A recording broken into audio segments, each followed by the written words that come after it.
अमरावती जिल्हा स्त्री रुग्णालयात नवजात शिशु कक्षाला आग लागली। आगीत 3 बालकांचा होरपळून मृत्यू झालाय।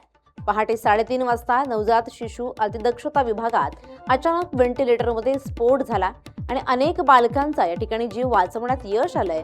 जिल्हा स्त्री रुग्णालयातील 3ऱ्या मजल्यावरील असलेल्या नवजात शिशु अतिदक्षता कक्षाला 3:30 वाजता अचानक आग लागली आणि 39 लहान बाळांना या ठिकाणी ठेवण्यात आलं होतं।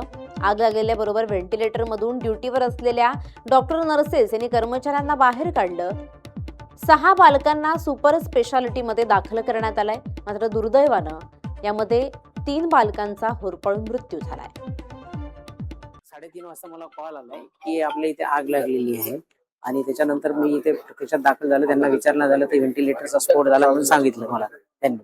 त्यामध्ये आपण तीन बच्चूंची डेथ झालेली आणि 6 आपण वाचवण्यात यशस्वी झाले आहे आणि त्या 3 साठी आपण त्याचे दुःख आहे आपल्याला। आम्ही प्रयत्न भरपूर केले त्याच्यासाठी, पण त्यांना वाचू शकलं नाही। जे 6 मुलं आपण सुपर स्पेशालिटी आणि पंजाब प्रदेश तिथे शिफ्ट केलेले आहे आणि सध्या त्यांची प्रकृती स्थिर आहे।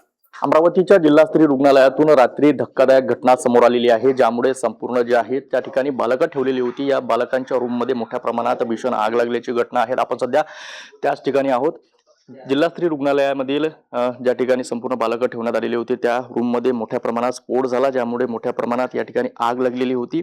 धक्कादायक म्हणजे या संपूर्ण आगीमध्ये जे आहेत 3 नवजात शिशूंचा मृत्यू झालेला आहे। एकूण 9 बालकं या रूममध्ये ठेवण्यात आलेली होती आणि व्हेंटिलेटरचा स्फोट झाल्यामुळे ही संपूर्ण आग लागल्याची माहिती जी आहे ते जिल्हा शल्य चिकित्सक यांनी दिलेली आहे।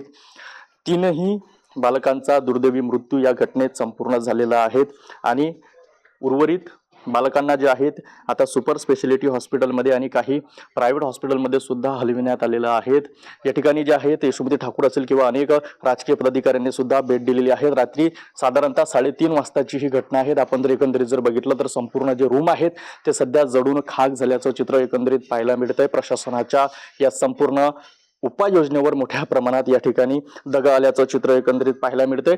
तसं जर बघितलं तर गेल्या 2 वर्षा अगोदर सुद्धा याच ठिकाणी अशा पद्धतीची घटना घडलेली होती। त्यावेळी जिल्हा स्त्री रुग्णालयाची जी आहे ती जुनी इमारत होती आणि त्या इमारतीमध्ये सुद्धा अशीच एक घटना घडली होती, ज्यामुळे संपूर्ण जे आहे मोठ्या प्रमाणात या ठिकाणी स्फोट झालेला होता आणि त्यामध्ये सुदैवाने काही जीवितहानी झालेली नव्हती। गेल्या 2 वर्षा अगोदर ही संपूर्ण बिल्डिंग जी आहे ते तयार करण्यात आलेली आहे। स्वर्गीय अजितदादा पवार यांच्या हस्ते या इमारतीचं जे आहे उद्घाटन करण्यात आलेलं होतं आणि 1 वर्षातच अशा पद्धतीची घटना घडणे म्हणजे प्रशासनावर मोठं प्रश्नचिन्ह या ठिकाणी निर्माण झालेलं आहे। आता काही बालक जे आहेत ते दुसऱ्या रुग्णालयामध्ये सुद्धा हलविण्यात आलेले आहे। त्यांची प्रकृती सध्या स्थिर असल्याची माहिती सुद्धा समोर येत आहे। कॅमेरा पर्सन सोबत मी रोहित कळेच, मराठी, अमरावती।